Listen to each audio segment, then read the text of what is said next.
नमस्कार दोस्तों, मैं अब आपको पढ़ा रहा हूं प्रकाश विद्युत प्रभाव में के प्रायोगिक परिणाम। ठीक है, प्रकाश विद्युत प्रभाव क्या है? जब किसी धातु सतह पर प्रकाश आपतित होता है तो धातु सतह से इलेक्ट्रॉन उत्सर्जित हो जाते हैं। इस घटना को हम प्रकाश विद्युत प्रभाव कहते हैं। ठीक है, अब हेल्महोल्ट्ज और लेनार्ड ने इसका प्रायोगिक प्रदर्शन किया और इसकी व्याख्या करने की कोशिश की। हेल्महोल्ट्ज और लेनार्ड ने क्या किया अपने प्रायोगिक प्रदर्शन में? उन्होंने एक निर्वातित क्वार्ट्ज का बल्ब लिया दोस्तों, इस तरीके से। ये एक निर्वातित क्वार्ट्ज का बल्ब था। यहां पर इन्होंने प्रकाश सुग्राही धातु, ठीक है, प्रकाश सुग्राही धातु वो धातु हैं जिन पर जैसे ही प्रकाश आपतित होगा तो ये इलेक्ट्रॉन इमिट करेंगी, इनसे इलेक्ट्रॉन उत्सर्जित होंगे। और यहां पर एक एनोड लगाया किसी धातु का, जो कि चालक धातु होगी। इसमें से इन्होंने दो टर्मिनल्स बाहर निकाल दिए इसको परिपथ में जोड़ने के लिए। ठीक है बेटा, अब देखो यहां पर इन्होंने एक द्विक परिवर्तक कुंजी लगाई। द्विक परिवर्तक कुंजी एक ऐसी कुंजी होती है जिससे हम कनेक्शनों की ध्रुवता को बदल सकते हैं। इस तरफ वाले को उस तरफ जोड़ सकते हैं, उधर वाले को इस तरफ जोड़ सकते हैं। इसके बाद यहां पर परिपथ में जो भी धारा प्रवाहित होगी उसके लिए उन्होंने इसके समांतर श्रेणी क्रम में एक माइक्रोमीटर लगा दिया। ठीक है, क्या लगा दिया? माइक्रोमीटर, जो प्रवाहित धारा को मापेगा। और वोल्टा के मापन के लिए समांतर क्रम में वोल्टमीटर। वोल्टमीटर हमेशा कौन से क्रम में लगेगा? समांतर क्रम में। और अमीटर हमेशा कैसे लगेगा? श्रेणी क्रम में लगता है। ठीक है बेटा, अब देखिए आप लोग, यहां पर इन्होंने एक बैटरी को परिपथ में संयोजित किया, एक कुंजी लगाई, वोल्टा को परिवर्तित करने के लिए यहां पर एक ऐसा अरेंजमेंट लगाना पड़ा। यह उनके प्रायोगिक प्रदर्शन का चित्र था। ठीक है, अब यहां पर यह जो क्वार्ट्ज का बल्ब है इसको निर्वातित कर दिया गया। प्रकाश को आपतित होने के लिए यहां पर एक विंडो छोड़ी गई। ठीक है, कांच लगा दिया गया। अब जब इस पर प्रकाश आपतित हुआ, परावैंगनी प्रकाश इन्होंने आपतित किया, तो उन्होंने देखा कि यहां से इलेक्ट्रॉन अलग हो रहे हैं और वो यहां पर जो आपकी एनोड है उसकी तरफ गति करेंगे। और ये पूरा प्रभाव प्रकाश विद्युत प्रभाव कहलाया।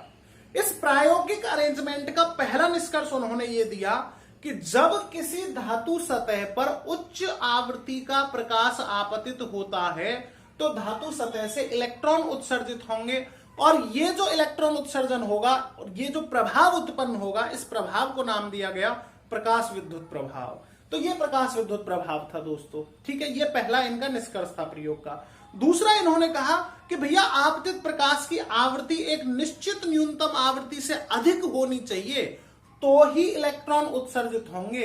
तो प्रकाश विद्युत प्रभाव में इलेक्ट्रॉन उत्सर्जन के लिए आवश्यक निश्चित न्यूनतम आवृत्ति को नाम दिया गया देहली आवृत्ति। यह इनका दूसरा निष्कर्ष था कि धातु सतह से इलेक्ट्रॉन को अलग होने के लिए एक निश्चित न्यूनतम आवृत्ति की आवश्यकता होती है और इस निश्चित न्यूनतम आवृत्ति को देहली आवृत्ति कहते हैं। इसके बाद स्टूडेंट, इनका जो तीसरा पॉइंट था कि जो इलेक्ट्रॉन उत्सर्जित होगा उस उत्सर्जित इलेक्ट्रॉन की गतिज ऊर्जा शून्य से अधिकतम कुछ भी हो सकती है, मैक्सिमम तक कहीं तक भी हो सकती है। और उत्सर्जित इलेक्ट्रॉन की जो गतिज ऊर्जा रहेगी वह आवृत्ति पर निर्भर करेगी दोस्तों, क्योंकि आपतित प्रकाश की जो आवृत्ति होगी वो सबसे पहले उपयोग में आएगी इलेक्ट्रॉन को धातु सतह से पृथक करने में, मतलब देहली आवृत्ति तक। और उसके अलावा एक्स्ट्रा जितनी भी आवृत्ति थी वो उसकी उत्सर्जित इलेक्ट्रॉन की गतिज ऊर्जा में परिवर्तित हो जाएगी। ठीक है, इसलिए गतिज ऊर्जा निर्भर करेगी आपतित प्रकाश की आवृत्ति पर। यहां तक आपको 3 पॉइंट पता चले। ठीक है, अब एनोड को कैथोड के सापेक्ष हम, एनोड जो है मतलब धन विभव रहेगा यहां पर। अब यदि एनोड को कैथोड के सापेक्ष ऋणात्मक विभव पर कर दें, हम वहां पर अगर ऋण विभव दे दें तो ऋण विभव वहां पर देकर प्रकाश विद्युत प्रभाव को रोका जा सकता है, उत्सर्जित इलेक्ट्रॉनों को रोका जा सकता है। तो एनोड पर दिया गया ऋणात्मक विभव का वह मान जो कि अधिकतम गतिज ऊर्जा के इलेक्ट्रॉन को भी रोक दे, प्रकाश विद्युत प्रभाव को रोक दे, तो वह विभव यहां पर आपका कहलाएगा निरोधी विभव, जो कि अधिकतम गतिज ऊर्जा के इलेक्ट्रॉन को भी रोक देता है। इस विभव के मान को हम कहेंगे निरोधी विभव कहेंगे।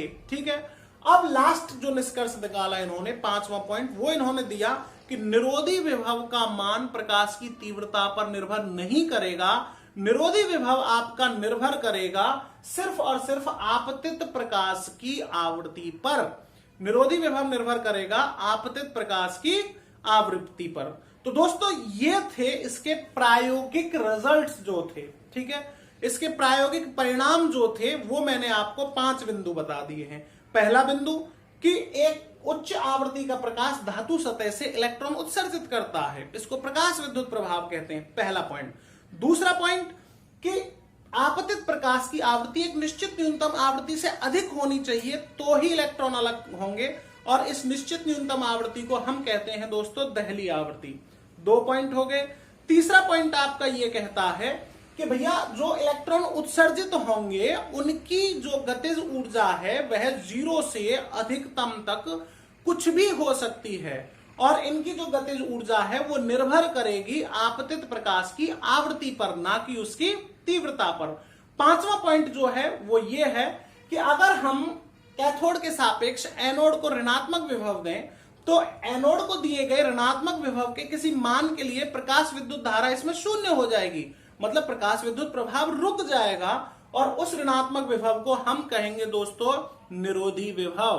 क्या कहेंगे हम उसको? निरोधी विभव कहेंगे। ठीक है बेटा, ये इसके प्रायोगिक परिणाम थे। एक लास्ट पॉइंट और लिखते हैं हम कि आपतित प्रकाश की तीव्रता बढ़ाने पर प्रकाश विद्युत धारा के मान में वृद्धि होती है, क्योंकि ये 1-to-1 रिएक्शन है। एक फोटोन आकर एक इलेक्ट्रॉन को अलग करेगा। आपतित प्रकाश की जब मात्रा बढ़ाएंगे, तीव्रता बढ़ाएंगे, तो फोटोनों की संख्या बढ़ेगी और यहां से इलेक्ट्रॉन ज्यादा उत्सर्जित होंगे, और ज्यादा उत्सर्जित होंगे आपके इलेक्ट्रॉन तो आपकी धारा के मान में भी वृद्धि हो जाएगी। इसका मतलब संतृप्त प्रकाश विद्युत धारा बढ़ जाएगी। ठीक है बेटा, और दूसरी बात हम बात करें कि निरोधी विभव जो है वो तीव्रता पर निर्भर नहीं करता है। निरोधी विभव तीव्रता पर निर्भर ना करके आपतित प्रकाश की आवृत्ति पर रैखिक निर्भर करता है, मतलब आवृत्ति में वृद्धि के साथ निरोधी विभव के मान में भी बहुत ज्यादा वृद्धि होगी। ये सारे इसके प्रायोगिक परिणाम थे। ठीक है दोस्तों, धन्यवाद।